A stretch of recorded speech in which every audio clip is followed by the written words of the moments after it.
ജോയ്സ് മേർ മിനിസ്ട്രീസിന്റെ സുഹൃത്തുക്കളും പാർട്ട്നേഴ്സുമാണ് ഈ പ്രോഗ്രാമിന്റെ ചിലവുകൾ വഹിക്കുന്നത്.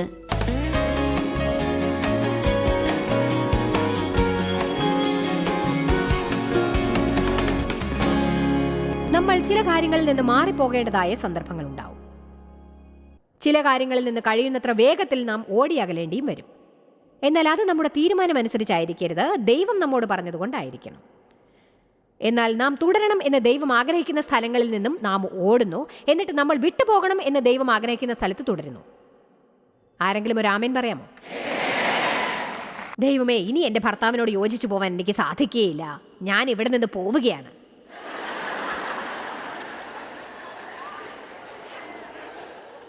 എന്നാൽ മറ്റൊരു വിധത്തിൽ ചില സ്ത്രീകൾ ഭർത്താവിൻ്റെ മർദ്ദനങ്ങൾ വാങ്ങി 25 വർഷം മക്കളുടെ ജീവിതം പാഴാക്കി പോവാനൊരു സ്ഥലമില്ലാതെ കഷ്ടപ്പാടുകൾ സഹിച്ചിരിക്കുന്നുണ്ടാവും. അടി വാങ്ങിക്കാനും കഷ്ടപ്പാടുകളും ദുരിതങ്ങളും അനുഭവിക്കാനും മക്കളെ വ്യാകുലതയോടെ ജീവിക്കാനും ദൈവം നിങ്ങളെ വിളിച്ചിട്ടില്ല എന്നറിയൂ. അതല്ല ദൈവം നിങ്ങളിൽ നിന്ന് ആഗ്രഹിച്ചത്. നിങ്ങൾ നിവർന്നു നിന്നുകൊണ്ട് കാര്യങ്ങളെ നേരിട്ടുകൊണ്ട് ഇങ്ങനെ പറയണം: ഞാൻ ഇങ്ങനെ ജീവിക്കാൻ തയ്യാറല്ല, ഇങ്ങനെയുള്ള പെരുമാറ്റത്തിന് ഞാൻ വിധേയയാവില്ല, എൻ്റെ മക്കളോട് ഇങ്ങനെ പെരുമാറാൻ ഞാൻ അനുവദിക്കുകയില്ല. നിങ്ങൾക്ക് വിലമതിപ്പില്ലെന്ന് നിങ്ങളോട് മര്യാദകേടായി പെരുമാറാൻ ആരെയും അനുവദിക്കരുത്. മറ്റുള്ളവർ നിങ്ങളെ വിമർശിച്ച് നിങ്ങളുടെ വിലമതിപ്പിനെ കുറയ്ക്കുമ്പോൾ ദൈവവചനത്തിൽ പറയുന്നതനുസരിച്ച് നിങ്ങളുടെ വിലമതിപ്പ് നിർണയിക്കുക.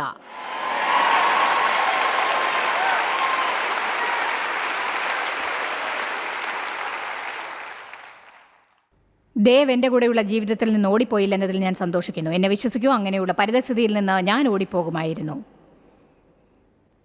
അതത്ര രസകരമായിരുന്നില്ല. പക്ഷേ അതിൽ തുടരണമെന്നാണ് ദൈവഹിതമെന്ന് അദ്ദേഹം അറിഞ്ഞു. ദൈവം നിങ്ങളെ മറ്റുള്ളവരുടെ ജീവിതത്തിൽ ഉപയോഗിക്കാൻ ആഗ്രഹിക്കുന്ന സമയവുമുണ്ട്. അത് മനോഹരമായിരിക്കില്ല, സൗകര്യപ്രദവുമായിരിക്കില്ല. പക്ഷേ യേശുവിനെ അവർക്ക് കാണിച്ചു കൊടുക്കാൻ ആരെങ്കിലും വേണ്ടിവരും. അതേ സഭയിൽ അനങ്ങാതെ നിന്ന് ദൈവത്തിന്റെ രക്ഷ കാണുന്ന ആരെങ്കിലുമാണ് അവർക്ക് ആവശ്യം. അതവൻ നിങ്ങൾക്കായി ചെയ്യും. നിങ്ങൾ അവിടെ തന്നെ ഇരിക്കൂ, അനങ്ങരുത്. ദൈവം നിങ്ങളോട് പറയുന്നത് വരെ എങ്ങും പോകരുത്. ദൈവം പറയുന്നത് വരെ പള്ളി മാറ്റരുത്. ദൈവം പറയുന്നത് വരെ ഇപ്പോഴുള്ള ജോലി വിടരുത്. ദൈവം പോകാൻ പറയുമ്പോൾ നിങ്ങൾക്ക് പോകാം. അബ്രാമിനോട് ദൈവം പറഞ്ഞത് എല്ലാവർക്കും അറിയാം. അത് ഉൽപ്പത്തിയിൽ എഴുതിയിട്ടുണ്ട്. പിതാവിനെയും മാതാവിനെയും കുടുംബത്തെയും വീടും ഇപ്പോൾ നിനക്ക് പരിചയമുള്ള എല്ലാം വിട്ട് ഞാൻ കാണിക്കുന്ന സ്ഥലത്തേക്ക് നീ പോകണം. ഒരു കാര്യം അറിയാമോ? എങ്ങോട്ടാണ് പോകേണ്ടതെന്ന് പോലും ദൈവം പറഞ്ഞില്ല.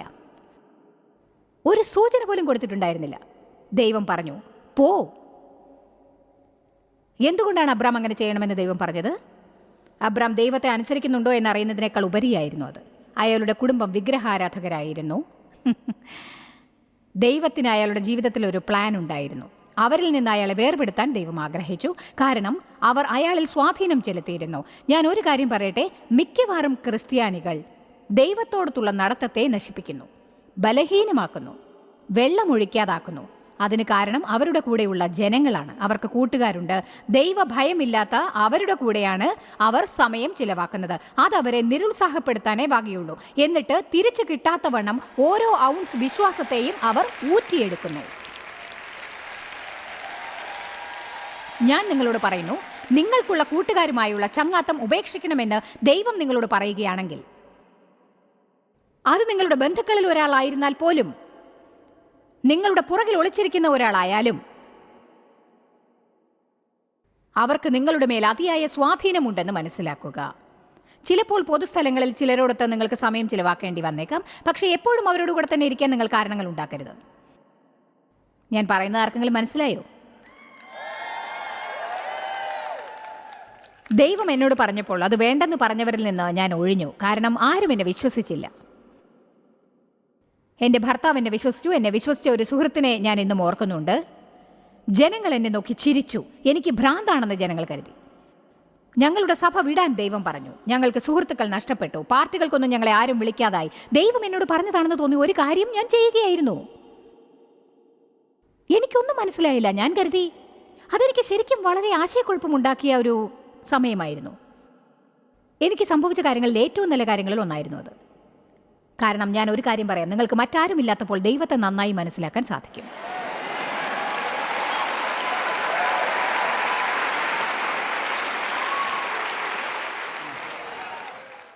ഇനി സാറായി, ഉൽപ്പത്തി 16:1. സാറായി അബ്രാമിൻ്റെ ഭാര്യ.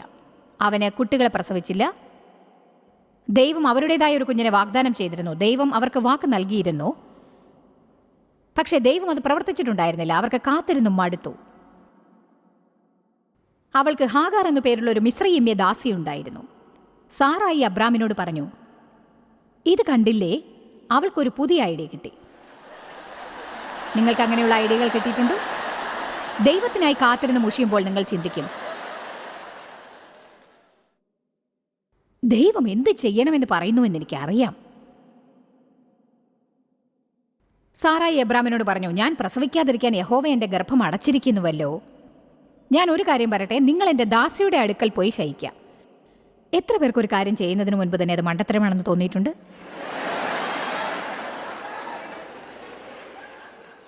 ബുദ്ധിയുള്ളവരാരും തന്നെ അങ്ങനെ ഒരു കാര്യം ചെയ്യില്ല. ജനങ്ങൾ ചെയ്യുന്ന കാര്യങ്ങൾ അത്ഭുതകരമാണ്. ജനങ്ങൾക്ക് എന്തെങ്കിലും അത്യാവശ്യമാണെന്ന് തോന്നുമ്പോൾ അവർ ചെയ്യുന്ന ചില കാര്യങ്ങൾ ശരിക്കും നമ്മെ അതിശയിപ്പിക്കും.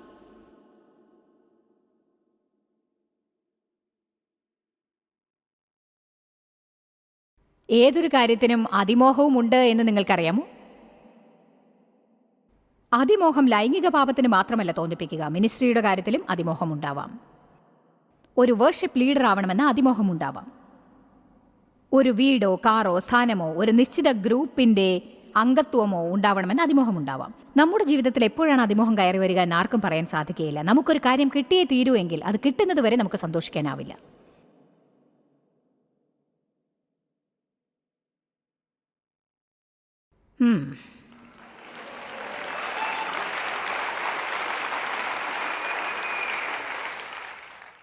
നിങ്ങൾ എൻ്റെ ദാസിയുടെ കൂടെ ചെന്ന് ശയിക്കുക, അപ്പോൾ അവളിലൂടെ എനിക്കൊരു കുഞ്ഞിനെ കിട്ടുമായിരിക്കും. അടുത്തതായി സംഭവിച്ചതാണ് ഭയങ്കര മണ്ടത്തരം. അബ്രാം സാറായി പറഞ്ഞത് അനുസരിച്ച് പ്രവർത്തിച്ചു. അവളേക്കാൾ കൂടുതൽ മണ്ടത്തരം പ്രവർത്തിച്ചത് അബ്രാം ആണെന്നത് വ്യക്തമാണ്. പുരുഷന്മാരെ, വാദിക്കേണ്ട സമയത്ത് ഭയപ്പെടാതെ വാദിക്കുക. ഞാൻ പറഞ്ഞത് കേട്ടോ, ഒരു കാര്യം ചെയ്യില്ലെന്ന് തോന്നിയാൽ ഉറച്ചു നിൽക്കുക. ഭാര്യമാരോട് സ്നേഹത്തോടെ ആദരവോടെ പറയുക. സ്ത്രീകൾക്ക് ഒരല്പം വികാരം കൂടുതലായിരിക്കും, എന്നാൽ പുരുഷന്മാരായി നിങ്ങൾ അവരെക്കാൾ കൂടുതൽ ബുദ്ധിയുള്ളവരാണല്ലോ, അല്ലേ? അങ്ങനെ അബ്രാമിന്റെ ഭാര്യ സാറായി അവളുടെ മിസ്രയീമ്യ ദാസി ഹാഗാറിനെ, ഉൽപ്പത്തി 16 3-ാം വാക്യമാണിത്. അബ്രാം കാനാൻ ദേശത്ത് 10 വർഷം താമസിച്ച ശേഷം സാറായി അവളുടെ ഭർത്താവിന് രണ്ടാമത് ഒരു ഭാര്യയെ കൊടുക്കുകയായിരുന്നു. അവൻ ഹാഗാറിന്റെ കൂടെ ശയിച്ചു. അവൾ ഗർഭിണിയായി. അവൾ താൻ ഗർഭിണിയാണെന്ന് മനസ്സിലാക്കിയപ്പോൾ അവളുടെ കണ്ണിൽ അവളുടെ യജമാനത്തി സാറായി നിന്ദിതയായി തോന്നി. ഞാനിവിടെ എഴുതിയിരിക്കുന്നത് ഇതാണ്, മനോഭാവം. ഉടൻ തന്നെ അവളുടെ മനോഭാവം മാറി. ഞാൻ ഗർഭിണിയായി, നിനക്ക് ഗർഭം ധരിക്കാനായില്ലല്ലോ. അബ്രാം ആരെയാണ് സ്നേഹിക്കുന്നതെന്നറിയാമോ? അപ്പോൾ സാറായി, ഈ കഥ എന്നെ അതിശയിപ്പിക്കുന്നു, അപ്പോൾ സാറായി അവൾ സൃഷ്ടിച്ച പരിതസ്ഥിതി അവൾക്ക് തന്നെ ഇഷ്ടപ്പെട്ടില്ല. അതിനാൽ അവൾ അബ്രാമിന്റെ അടുക്കൽ ചെന്ന് പറഞ്ഞു, എനിക്ക് സംഭവിച്ചിരിക്കുന്ന അന്യായത്തിന് നീയാണ് ഉത്തരവാദി. എനിക്ക് സംഭവിച്ച അന്യായത്തിന് നീയാണ് ഉത്തരവാദി. ഞാൻ എൻ്റെ ദാസിയെ നിനക്ക് വിട്ടുതന്നു, എന്നാൽ താൻ ഗർഭിണിയാണ് എന്ന് അവൾക്ക് മനസ്സിലായപ്പോൾ ഞാൻ അവളുടെ കണ്ണിന് നിന്ദിതയായിരിക്കുന്നു. യഹോവ എനിക്കും നിനക്കും മധ്യേ വിധിക്കട്ടെ. അബ്രാം അതിന് അവൾക്ക് നല്ലൊരു ഉത്തരം കൊടുത്തു. അവൻ പറഞ്ഞു, അബ്രാം സാറായിയോട്, ഇതാ നിന്റെ ദാസി നിന്റെ കയ്യിലിരിക്കുന്നു, നിനക്ക് തോന്നുന്നത് പോലെ അവളോട് ചെയ്യുക. നിനക്ക് എന്ത് തോന്നുന്നുവോ അത് അവളോട് ചെയ്യുക. അവൻ കൈ കഴുകിക്കളഞ്ഞു. അവൻ അതിൽ യാതൊരു പങ്കും വഹിക്കാൻ തയ്യാറായില്ല. സാറായി അവളോട് കഠിനമായി പെരുമാറി അവളെ ഉപദ്രവിച്ചപ്പോൾ ഹാഗാർ അവളിൽ നിന്ന് ഓടി. ഹാഗാർ അവളിൽ നിന്നും ഓടി. എല്ലാവരും പറയൂ, അവൾ ഓടി. പക്ഷേ ദൈവത്തിന്റെ ദൂതൻ ഒരു നീരുറവിന്റെ അടുക്കൽ അവളെ കാണുകയുണ്ടായി. എവിടെ? ജനങ്ങൾ ഓടി ഒടുവിൽ എത്തുന്നത് എവിടെയാണ്?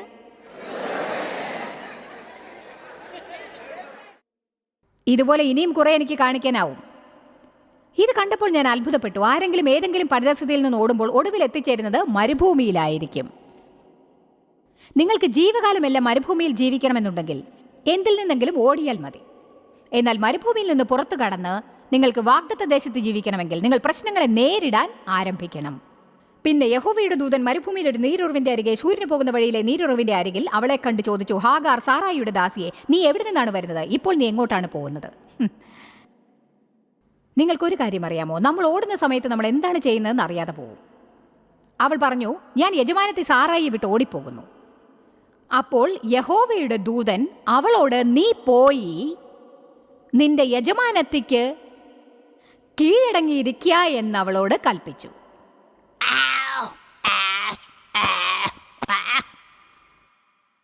ഓ ദൈവമേ, എന്നോട് ആരും ശരിയായി പെരുമാറാത്ത സ്ഥലങ്ങളിൽ എനിക്ക് ചെയ്യേണ്ടതായി വന്നിട്ടുണ്ട്. വാസ്തവം പറഞ്ഞാൽ എന്നോട് ശരിയായി പെരുമാറാത്ത സ്ഥലങ്ങൾ, എനിക്ക് ശരിയായി ശമ്പളം തരാത്ത സ്ഥലങ്ങൾ, എനിക്ക് ബഹുമാനം തരാത്ത സ്ഥലങ്ങൾ, എന്നെ അനുമോദിക്കാൻ തയ്യാറാവാത്ത സ്ഥലങ്ങൾ, അവിടെ നിന്നെല്ലാം ഓടിപ്പോകണമെന്ന തോന്നൽ എങ്ങനെ നിങ്ങളെ പറഞ്ഞറിയിക്കുമെന്ന് എനിക്കറിയില്ല. അവിടെ നിന്ന് വിടാൻ ഞാൻ ആഗ്രഹിച്ചു. എൻ്റെ സ്വന്തമായ ഒരു മിനിസ്റ്റർ തുടങ്ങാൻ ഞാൻ ആഗ്രഹിച്ചു. എനിക്ക് അത് വിട്ട് ഇത് ചെയ്യണമെന്ന് തോന്നി. എനിക്ക് അവിടെ വിട്ട് ഇതിനായി പ്രവർത്തിക്കാൻ തോന്നി.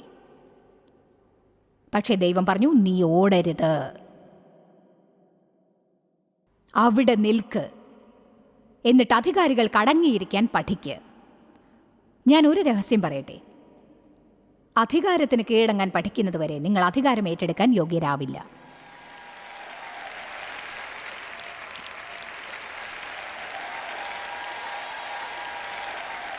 നിങ്ങൾക്ക് മോശമായ മനോഭാവമുണ്ടെന്ന് ദൈവം പറഞ്ഞാൽ മറ്റുള്ളവരുടെ മേൽ ആ കുറ്റം ചുമത്തി അത് ശരിയാക്കാൻ ദൈവത്തോടൊത്ത് പ്രവർത്തിക്കുന്നില്ല. ദൈവം നിങ്ങളോട് പറയാൻ ശ്രമിക്കുന്നതിൽ നിന്ന് നിങ്ങൾ ഓടുന്നു. എന്നിട്ട് നിങ്ങൾ പാർക്കിൽ ജീവിതം നയിക്കാൻ പോകുന്നു. നിങ്ങൾ എങ്ങോട്ട് പോയാലും സാരമില്ല, കാരണം 5 വർഷം മറ്റൊരു മരുഭൂമിയിലേക്ക് നിങ്ങൾ ഓടിപ്പോകും. എന്നാൽ താമസിയാതെ നിങ്ങൾ എന്താണ് ചെയ്യുന്നതെന്ന് അവിടെ നിങ്ങൾക്ക് കണ്ടുപിടിക്കാനാവും. നിങ്ങൾക്ക് അവിടം മടുത്തിരിക്കുന്നു. വരൂ, നമുക്ക് തിരിച്ച് അവിടേക്ക് ഓടിപ്പോകാം. കൊള്ളാം ദൈവമേ, ഇന്ന് നമ്മൾ ശരിക്കും ആസ്വദിക്കുന്നു. നല്ല തിരക്കാണ് ഇവിടെ ഉള്ളത്, അതാണ് ആരും ഇവിടെ നിന്ന് പോകാത്തത്.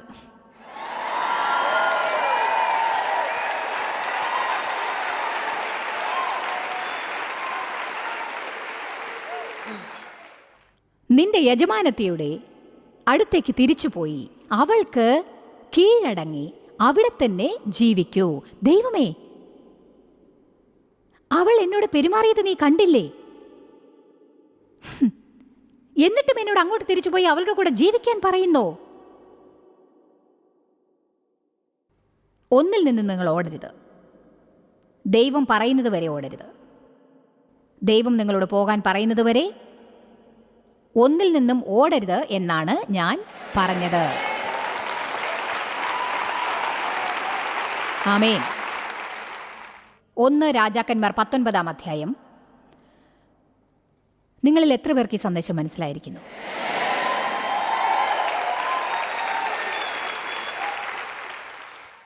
അതിൻ്റെ അർത്ഥം എന്താണെന്നറിയാമോ? എൻ്റെ എന്നുള്ളത് മരിക്കണം. അതാണ് യേശുവിനോടൊത്ത് ക്രൂശീകരിക്കുക എന്നതിനർത്ഥം. നിങ്ങളുടെ കുരിശ് എടുത്ത് ചുമന്നു കൊണ്ടുപോവുക എന്ന് പഴയ വിശുദ്ധന്മാർ പറഞ്ഞതിൻ്റെ അർത്ഥം അതാണ്. നമ്മൾ ജഡത്തിൻ്റെ ക്രൂശീകരണത്തെപ്പറ്റി വേണ്ടത്ര പഠിപ്പിക്കുന്നില്ല. ഞാനത് കുറേ പഠിപ്പിക്കാറുണ്ട്. പക്ഷേ മാർദ്ദവമുള്ള കുരിശെന്നൊന്നില്ല. അതിനായി നിങ്ങൾ നോക്കുകയാണെങ്കിൽ ഒരിക്കലും അത് കണ്ടുപിടിക്കാൻ സാധിക്കില്ല. ഞാൻ പറഞ്ഞ എന്താണെന്ന് നിങ്ങൾ ഓർക്കണം. ഞായറാഴ്ചയ്ക്ക് മുൻപിൽ വെള്ളിയാഴ്ച എപ്പോഴും ഉണ്ടാവും. എല്ലാവർക്കും ഉയർത്തെഴുന്നേറ്റ ജീവിതമാണ് ആവശ്യം. എന്നാൽ നിങ്ങളിലെ ഉടയലിൽ പ്രവർത്തിക്കാൻ ദൈവത്തെ അനുവദിക്കുന്നതുവരെ നിങ്ങൾക്ക് ഉയർത്തെഴുന്നേൽപ്പുണ്ടാവില്ല. ദൈവം എന്തുകൊണ്ടാണ് ഹാഗാറിനെ തിരിച്ചയച്ചത്? കാരണം ദൈവം അവൾക്ക് പോകാൻ അനുവാദം കൊടുക്കുന്നതിന് മുൻപ് അവൾ ഒരു കാര്യത്തിൽ നിന്ന് ഓടിപ്പോകാൻ കാരണമായ സ്വന്തം ഇഷ്ടത്തെ ഉടയ്ക്കാൻ ദൈവം ആഗ്രഹിച്ചു. ആമേൻ. 1 രാജാക്കന്മാർ 19. ദൈവത്തിൻ്റെ മഹാനായ പ്രവാചകൻ ഏലിയാവ് ജീവിച്ചിരുന്നവരിൽ ഏറ്റവും വലിയ പ്രവാചകനായിരിക്കാം. ഒരു ദിവസം മുൻപ് 18-ാം അധ്യായത്തിൽ അയാൾ ബാലിൻ്റെ 450 പ്രവാചകന്മാരെ കൊന്ന് കഷ്ണങ്ങളാക്കിയതാണ്. അതൊരു കഠിനാധ്വാനമായിരുന്നു. അയാളത് ചെയ്യുന്നതിന് മുൻപ് അവരെ എല്ലാവരെയും ശരിക്കും വിഡ്ഢികളാക്കി സ്വർഗത്തിൽ നിന്ന് അഗ്നി വിളിച്ച് ആരാണ് യഥാർത്ഥ ദൈവം എന്നവരെ കാണിച്ചു. അടുത്ത ദിവസം അയാൾ തളർന്നുപോയി. ക്ഷീണം കൊണ്ട് അയാൾ വിചിത്രമായി പെരുമാറി. ആത്മീക ഭാഗത്തിൻ്റെ ഒരു പ്രധാന ഭാഗമാണ് നല്ല വിശ്രമം. വളരെ ശരിയാണ്. എനിക്ക് വല്ലാത്ത തളർച്ചയും ക്ഷീണവും ഉണ്ടാകുമ്പോൾ ജഡീകത തോന്നുന്നത് വിചിത്രമാണ്. ആദ്യം എന്തെങ്കിലും ഡിസേർട്ട് തിന്നണമെന്ന് തോന്നും.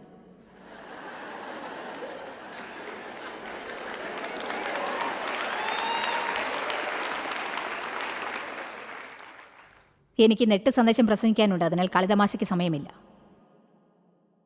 19-ാം അധ്യായം 1-ാം വാക്യം. ഏലിയാവ് ചെയ്തതൊക്കെയും അവൻ സകല പ്രവാചകന്മാരെയും വാൾ കൊണ്ട് കൊന്ന വിവരമൊക്കെയും ആഹാബ് ഈസബേലിനോട് പറഞ്ഞു. ഈസബേൽ ഏലിയാവിന്റെ അടുക്കൽ ഒരു ദൂതനെ അയച്ചു. നാളെ ഈ നേരത്ത് ഞാൻ നിന്റെ ജീവനെ അവരിൽ ഒരുത്തന്റെ ജീവനെ പോലെ ആക്കുന്നില്ല എങ്കിൽ ദേവന്മാർ എന്നോട് തക്കവണവും അധികവും ചെയ്യട്ടെ എന്ന് പറയിച്ചു. അവൻ ഭയപ്പെട്ടു, ജീവരക്ഷയ്ക്കായി അവിടെ നിന്ന് പുറപ്പെട്ടു. അവൻ ഓടി എന്നർത്ഥം. യഹൂദായ്ക്കുൾപ്പെട്ട ബർശേബയിൽ ചെന്ന് ഇസബേലിന്റെ രാജ്യത്ത് നിന്ന് അവിടെ തന്റെ ബാല്യക്കാരനെ താമസിപ്പിച്ചു. താനോ ഒരു ദിവസത്തെ വഴിയാത്ര ചെയ്തു. എങ്ങോട്ട് പോയി? ഇത് നല്ല രസകരമല്ലേ? ദൈവവചനം നമുക്ക് ഇഷ്ടപ്പെട്ടതാണല്ലേ? ഓരോരുത്തർ ഓടുമ്പോഴും ഒടുവിൽ എത്തിച്ചേരുന്നത് ഒരേ സ്ഥലത്താണ്. അങ്ങനെ അവർ മരുഭൂമിയിൽ ചെന്ന് ഒരു ചൂരച്ചെടിയുടെ തണലിലിരുന്ന് മരിപ്പാൻ ആഗ്രഹിച്ചു. പറഞ്ഞു,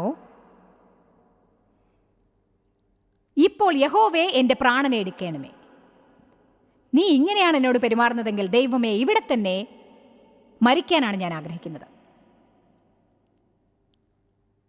9-ാം വാക്യം. പിന്നീട് അവൻ ഒരു ഗുഹയിലെത്തി അതിനുള്ളിൽ താമസിച്ചു. അപ്പോൾ അവന് ദൈവത്തിൽ നിന്ന് അരുളപ്പാടുണ്ടായി, നീ എന്താണ് ഇവിടെ ചെയ്യുന്നത്? 13-ാം വാക്യം. ഏലിയാവ് ആ ശബ്ദം കേട്ടപ്പോൾ തന്റെ പുതപ്പ് കൊണ്ട് മുഖം മൂടി പുറത്തു വന്ന ഗുഹാമുഖത്ത് നിന്നു. അപ്പോഴതാ വീണ്ടും ഒരു ശബ്ദം കേൾക്കുന്നു, ഏലിയാവേ, ഇവിടെ നിനക്ക് എന്ത് കാര്യം? 15-ാം വാക്യം. യഹോവ അവനോട് അരുളി ചെയ്തു, നീ പുറപ്പെട്ട് ദമ്മേശക്കിന്റെ മരുഭൂമി വഴിയായി മടങ്ങിപ്പോക. നീ അവിടെ എത്തുമ്പോൾ ഹസായേലിനെ ആരാമിന് രാജാവായി അഭിഷേകം ചെയ്യുക, നിംഷിയുടെ മകനായ യേഹൂവിനെ രാജാവായി അഭിഷേകം ചെയ്യുക, സാഫാത്തിന്റെ മകനായ ഏലീശയെ പ്രവാചകനായി അഭിഷേകം ചെയ്യുക. ഇത് നിന്നെ ഒരു പാഠം പഠിപ്പിക്കും എന്ന് കരുതുന്നു. ദൈവം പറഞ്ഞു, നീ തിരിച്ചുപോയി പ്രവാചകനായി നിന്റെ പ്രവൃത്തികൾ തുടരുക. എനിക്കൊരു പുതിയ രാജാവിനെ അഭിഷേകം ചെയ്യുക. നിന്റെ സ്ഥാനത്ത് ഒരു പ്രവാചകനെ അഭിഷേകം ചെയ്യുക. നിന്നെ ഞാൻ ഉപയോഗിക്കുന്നത് അവസാനിക്കുമ്പോൾ അവനെ പരിശീലിപ്പിക്കാൻ തുടങ്ങൂ. നീ ഇവിടെ എന്താണ് ചെയ്യുന്നത്? ഞാൻ പ്രവർത്തിച്ചിരുന്ന പള്ളി വിടാനായി ദൈവം 1 വർഷം എന്നോട് പോരാടിക്കൊണ്ടിരുന്നു, എൻ്റെ സ്വന്തം മിനിസ്ട്രി തുടങ്ങാനും. ഞാനത് ചെയ്താൽ ചില വിമർശനങ്ങൾക്കും ന്യായവിധിക്കും തെറ്റിദ്ധാരണകൾക്കും ഇടയുണ്ടാവും എന്ന് എനിക്ക് നന്നായിട്ട് അറിയാമായിരുന്നു. ഞാനൊരു വിപ്ലവകാരിയായ സ്ത്രീയാണെന്നും തന്നിഷ്ടപ്രകാരം പ്രവർത്തിക്കുന്നവളാണ് എന്നും മറ്റുള്ളവർ കരുതുന്നത് എനിക്കിഷ്ടമല്ലായിരുന്നു. പക്ഷേ ദൈവം എന്നോട് പറയാവുന്ന എല്ലാ വഴികളിലൂടെയും സമീപിച്ചുകൊണ്ടേയിരുന്നു. ദൈവം പറയുന്നതിനുള്ള പല തെളിവുകളും എനിക്ക് കിട്ടിയിട്ടുണ്ടായിരുന്നു. ഞാൻ ഈ മിനിസ്ട്രി തെക്ക് വടക്ക് കിഴക്ക് പടിഞ്ഞാറ് ഇവിടങ്ങളിലേക്കെല്ലാം കൊണ്ടുപോകണമെന്ന് അവൻ പറഞ്ഞു. എന്നാൽ ഞാൻ അവിടെ അതേ സ്ഥലത്ത് ഒട്ടും ഇളകാതെ ഇരുന്നു കൊണ്ടിരുന്നു. ഒരു രാത്രി ഞാൻ പള്ളിയിലിരിക്കുകയായിരുന്നു. അതായത് ഈ സുന്ദരിയായ സ്ത്രീ എൻ്റെ മുന്നിൽ ഇന്നിരിക്കുന്ന അതേ സ്ഥലത്തായിരുന്നു ഞാനിരുന്നത്. ദൈവം എനിക്കിത് തോന്നിപ്പിച്ചുകൊണ്ടിരുന്നപ്പോൾ സർവീസ് തുടങ്ങിക്കഴിഞ്ഞിരുന്നു. ദൈവം ആത്മാവിലാണ് എനിക്കത് തോന്നിപ്പിച്ചത്. അവൻ ചോദിച്ചു, നീ ഇവിടെ ഇരുന്ന് എന്താണ് ചെയ്യുന്നത്? എൻ്റെ ഹൃദയത്തിൽ ഞാൻ പറഞ്ഞു, അതോ ദൈവമേ, ഇന്ന് ചൊവ്വാഴ്ച രാത്രിയിലെ ഞാൻ പള്ളിയിലിരിക്കുക. ചൊവ്വാഴ്ച രാത്രികളിൽ ഞാൻ അതായിരുന്നു ചെയ്യാറ്. ദൈവം എന്നോട് എന്താണ് പറഞ്ഞതെന്നോ, നീ ഇവിടെ ഇരിക്കേണ്ടവളല്ല, ഇനി ഇവിടെ ഇരിക്കരുത്, പ്ലാറ്റ്ഫോമിൽ പ്രസംഗിക്കുന്നവരെ ഉറ്റുനോക്കേണ്ടതില്ല, നീ ഇവിടെ നിന്ന് എഴുന്നേറ്റ് ചെന്ന് ഞാൻ നിന്നെ എന്തിനു വിളിച്ചോ അത് ചെയ്യുക.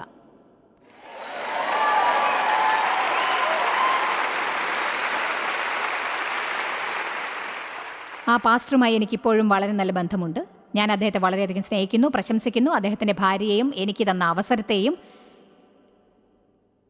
എന്നാൽ എൻ്റെ ജീവിതത്തിലെ വിളി വ്യത്യസ്തമായിരുന്നു. ദൈവം എനിക്ക് ലോകമെങ്ങും സുവിശേഷം അറിയിക്കാൻ ഒരു അവസരം തരികയായിരുന്നു. ദൈവത്തെ സംബന്ധിച്ച് ഞാൻ അവിടെ അതേ സ്ഥലത്ത് തന്നെ തുടർന്നുകൊണ്ടിരിക്കുകയായിരുന്നു. അത് എനിക്കൊരു മരുഭൂമിയായി മാറി. ശരിക്കും അതൊരു മരുഭൂമിയല്ല, അതൊരു വലിയ പള്ളിയായിരുന്നു. പക്ഷേ എനിക്ക് ദൈവം ഞാൻ അവിടെ ഇനി തുടരുന്നത് ആഗ്രഹിച്ചിരുന്നില്ല. ഞാൻ അവിടെ വിടാൻ ആഗ്രഹിച്ച ഒരു സമയമുണ്ടായിരുന്നു. അന്ന് ദൈവം എന്നെ അനുവദിച്ചില്ല. എന്നാൽ എന്നോട് അവിടെ വിടാൻ ദൈവം പറഞ്ഞ ഒരു സമയം വന്നു. അപ്പോൾ എനിക്കത് സമ്മതമല്ലായിരുന്നു. ഞാൻ പറയുന്ന ആർക്കെങ്കിലും മനസ്സിലായോ? നമ്മളൊരു കാര്യം ചെയ്യാൻ ആഗ്രഹിക്കുമ്പോൾ എന്തുകൊണ്ടാണത് ചെയ്യാൻ ദൈവം അനുവദിക്കാത്തത്? ദൈവമേ, എനിക്ക് തോന്നുമ്പോൾ പോവാനും അല്ലാത്തപ്പോൾ ഇരിക്കാനും എന്തുകൊണ്ട് പറ്റുന്നില്ല? ഓഹോ, ദൈവം എപ്പോഴും നമ്മുടെ കാര്യത്തിൽ തലയിട്ട് അവന്റെ വഴിയിലൂടെ നമ്മോട് പ്രവർത്തിക്കാൻ പറയും. പക്ഷേ ദൈവവഴി അവസാനം നല്ല ഫലം ഉൽപ്പാദിപ്പിക്കുമല്ലേ? ശരി, നമുക്ക് യോനയുടെ പുസ്തകത്തിലേക്ക് പോകാൻ സമയമില്ല. പക്ഷേ ഒരു കാര്യം ഞാൻ പറയാം. ശരി, നമുക്കിത് നോക്കാം. സ്ക്രീനിൽ കാണിക്കാമോ? യോന 1. അമിതായുടെ മകനായ യോനാക്ക് യഹോവയുടെ അരുളപ്പാടുണ്ടായതെന്തെന്നാൽ, നീ പുറപ്പെട്ട് നിനവയിലേക്ക് ചെന്ന് നഗരത്തെക്കുറിച്ച് വിരോധമായി പ്രസംഗിക്ക, അവരുടെ ദുഷ്ടത എന്റെ സന്നിധിയിലെത്തിയിരിക്കുന്നു. എന്നാൽ യോന യഹോവയുടെ സന്നിധിയിൽ നിന്ന് തർശീഷിലേക്ക് പോകുന്ന കപ്പലിൽ കയറി പുറപ്പെട്ടു. നമ്മൾ മാപ്പിൽ നോക്കുകയാണെങ്കിൽ തർശീഷ് നിനവയിൽ നിന്ന് നേരെ എതിരായ ദിശയിലാണുള്ളത്. ദൈവം പറഞ്ഞു നിനവയിലേക്ക് പോകാം. യോന പറഞ്ഞു, ഞാൻ ഇങ്ങോട്ട് പോകും. എനിക്ക് നിനവക്കാരോട് പ്രസംഗിക്കാൻ ഇഷ്ടമല്ല, എനിക്ക് അവരെ ഒട്ടും ഇഷ്ടമല്ല, അവർക്ക് സുവിശേഷം ആവശ്യമാണെന്ന് എനിക്ക് തോന്നുന്നില്ല, ഞാൻ അങ്ങോട്ട് പോവില്ല. അങ്ങനെ അയാൾ കപ്പലിൽ കയറി. അയാൾ കപ്പലിൽ അധിക ദൂരം സഞ്ചരിച്ചിട്ടുണ്ടാവില്ല. അപ്പോൾ സമുദ്രത്തിൽ അതാ ഒരു വലിയ കൊടുങ്കാറ്റ് ആഞ്ഞടിക്കാൻ തുടങ്ങി. അവർ കപ്പലിൽ നിന്ന് ഓരോ സാധനങ്ങൾ വലിച്ചെറിഞ്ഞു. എല്ലാവരും മരിച്ചു പോകുമോ എന്ന് ഭയപ്പെട്ടു. താമസിയാതെ അതിലിരുന്നവർ ചോദിച്ചു തുടങ്ങി, ഈ കപ്പലിൽ ആരോ ഒരാൾ വലിയൊരു പാപം ചെയ്തിരിക്കുന്നു. ആരാണത്? അവർ ചീട്ടിട്ട് പരിശോധിച്ചു. ഇത് പകിട ഉരുട്ടുന്നതിന് തുല്യമാണ്. ചീട്ട് യോനയുടെ പേർക്ക് വീണു. അവർ പറഞ്ഞു, നീയാണോ? നീ കപ്പലിലുണ്ടാവരുത്. അവർ അയാളെ കടലിലിട്ടു. പെട്ടെന്ന് തന്നെ കൊടുങ്കാറ്റ് അടങ്ങിപ്പോയി. ഇതിലൊരു മുഴുവൻ ഉപദേശവും അടങ്ങിയിട്ടുണ്ട്. ഇനി മുന്നോട്ട് പോകുന്നില്ല. പക്ഷേ ഞാൻ ഒന്ന് പറയട്ടെ, ഓരോ സ്റ്റോപ്പിലും ഓരോരുത്തർ ബസ്സിൽ നിന്ന് ഇറങ്ങേണ്ടതായി വരും.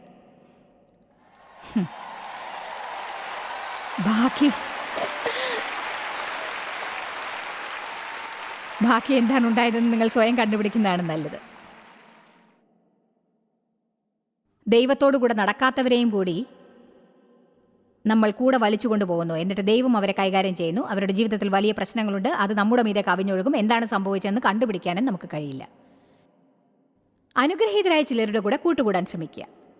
താഴ്മയുള്ളവരുടെ കൂടെ കൂട്ടുകൂടാൻ നോക്കൂ. ജീവിതത്തിൽ ദൈവ സാന്നിധ്യവും സഹായമുള്ളവരുടെ കൂടെ കൂട്ടുകൂടാൻ ശ്രമിക്കുക. അത് നിങ്ങളിലും പ്രവേശിക്കുന്നതായിരിക്കും. ആമേൻ. 17 വാക്യം നോക്കാം. യോന കടലിൽ കിടക്കുകയാണ്. കപ്പൽ പോയി. അപ്പോൾ യോനയെ വിഴുങ്ങേണ്ടതിന് ദൈവം ഒരു തിമിംഗലത്തെ കൽപ്പിച്ചാക്കിയിരുന്നു. യോന അതിൻ്റെ വയറ്റിൽ 3 രാവും 3 പകലും കിടന്നു. അതിനെക്കുറിച്ച് ചിന്തിക്കാൻ പോലും എനിക്ക് കഴിയുന്നില്ല. ഒടുവിൽ യോന മനസ്താപപ്പെടുന്നു. 10 വാക്യം 2 അധ്യായം. യഹോവ മത്സ്യത്തോട് സംസാരിച്ചു, അതവനെ കരയിലേക്ക് ഛർദ്ദിച്ചു. അയാൾ എങ്ങനെയുണ്ടായിരുന്നു എന്ന് ചിന്തിക്കാനാവുമോ? അത് നമുക്കൊന്ന് സങ്കല്പിച്ച് നോക്കാം. അയാളുടെ ശരീരം മുഴുവനും പായൽ ചുറ്റി വരിഞ്ഞു കിടന്നിട്ടുണ്ടാവും. ഓ, ഇനി ഇത് നോക്കൂ. ഇതാ യോന. എനിക്കറിയില്ല, ഒരുപക്ഷെ ഇങ്ങനെ ഇരുന്നിട്ടുണ്ടാവും.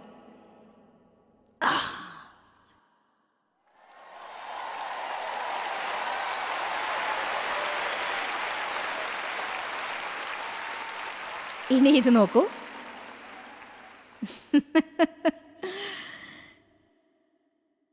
ഇതോടെ ഈ സന്ദേശം അവസാനിപ്പിക്കാമെന്ന് തോന്നുന്നു. നിങ്ങളിത് മനസ്സിലാക്കും.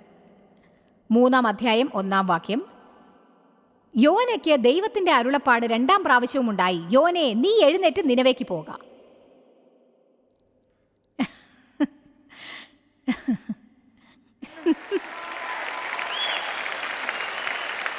ദൈവം മനസ്സ് മാറ്റിയില്ല. നിങ്ങളോട് ചെയ്യാൻ അവൻ പറഞ്ഞത് മാറ്റാൻ അവൻ ഒരിക്കലും തയ്യാറാവില്ല. നിങ്ങൾക്ക് മരുഭൂമിയിലേക്ക് 40 വർഷം 10 ദിവസം 2 ആഴ്ച 6 മാസം എന്നിങ്ങനെ പോകാം. നിങ്ങൾക്ക് മരുഭൂമിയിൽ ചൂരച്ചെടിയുടെ കീഴിലിരുന്ന് മരിച്ചാൽ മതിയായിരുന്നു എന്ന് ദൈവത്തോട് പറയാം. അപ്പോൾ ഒരു കപ്പൽ വരും, അതിൽ കയറി കടലിലേക്ക് എറിയപ്പെട്ട് മത്സ്യം വിഴുങ്ങിയേക്കാം. ദൈവം അപ്പോഴും നിങ്ങളോട് പറയും, നീ എവിടെ നിന്നാണ് ഓടിയത്? അങ്ങോട്ട് തിരിച്ചു പോ. എന്നിട്ട് ഞാൻ നിന്നോട് ചെയ്യാൻ പറഞ്ഞത് ചെയ്യൂ. ആരെങ്കിലും ദൈവത്തിനൊരു സ്തോത്രം പറയൂ. ഇനി ഓടരുത്. നമ്മൾ ദൈവത്തിൽ അഭിഷിക്തരാണ്. ഒന്നിനെക്കുറിച്ചും ഭയപ്പെടരുതെന്ന് ഞാൻ നിങ്ങളെ ഓർമ്മിപ്പിക്കാൻ ആഗ്രഹിക്കുന്നു. നിങ്ങൾക്ക് ഭയം തോന്നാം, പക്ഷേ ഭയപ്പെടേണ്ട ആവശ്യമില്ല. ഇവ രണ്ടും 2 കാര്യങ്ങളാണ്. നിങ്ങൾ ധൈര്യമുള്ളവരും ശക്തരുമായിരിക്കണം. നമ്മുടെ നേരെ വരുന്ന എന്തിനേയും നമുക്ക് നേരിടാനാവും. കാരണം ദൈവം നമുക്ക് സഹിക്കാവുന്നതിലും ഉപരി ഒരിക്കലും നമുക്ക് വരുത്തുകയില്ല എന്ന് വാക്ക് തന്നിട്ടുണ്ട്. ജോയ്സ് മേയറുടെ ശുശ്രൂഷാ കേന്ദ്രത്തിൽ നിങ്ങൾ അറിഞ്ഞതിനേക്കാൾ നിങ്ങൾ ഞങ്ങൾക്ക് വളരെ പ്രിയപ്പെട്ടവരാണ്. ലോകം മുഴുവൻ ഈ ശുശ്രൂഷാ കേന്ദ്രത്തെ നടത്താൻ സഹായിച്ചതിൽ എല്ലാവർക്കും വളരെ നന്ദി. നമ്മൾ ഒരുമിച്ച് വിശക്കുന്നവർക്ക് ആഹാരം കൊടുക്കുന്നു, പാവപ്പെട്ടവർക്ക് വസ്ത്രങ്ങൾ കൊടുക്കുന്നു, എല്ലാ ദേശത്തേക്കും സന്ദേശങ്ങൾ അറിയിക്കുന്നു. ഞങ്ങൾ നിങ്ങളോട് അപേക്ഷിക്കുകയാണ്, ഞങ്ങളോട് ബന്ധപ്പെടുക joycemeyer.org. നിങ്ങളുടെ പ്രാർത്ഥനകളും അപേക്ഷകളും പകർന്നുകൊള്ളാൻ, അതിനെപ്പറ്റി കൂടുതൽ അറിയുവാൻ, ജോയ്സിന്റെ പൊതുയോഗ വിവരപ്പട്ടിക ലോകം മുഴുവൻ ക്രിസ്തുവിന്റെ സ്നേഹം പകരാൻ ഞങ്ങളോട് പങ്കുചേരുക. ജോയ്സ് മേയർ മിനിസ്ട്രീസിന്റെ സുഹൃത്തുക്കളും പാർട്ട്നേഴ്സുമാണ് ഈ പ്രോഗ്രാമിന്റെ ചിലവുകൾ വഹിക്കുന്നത്.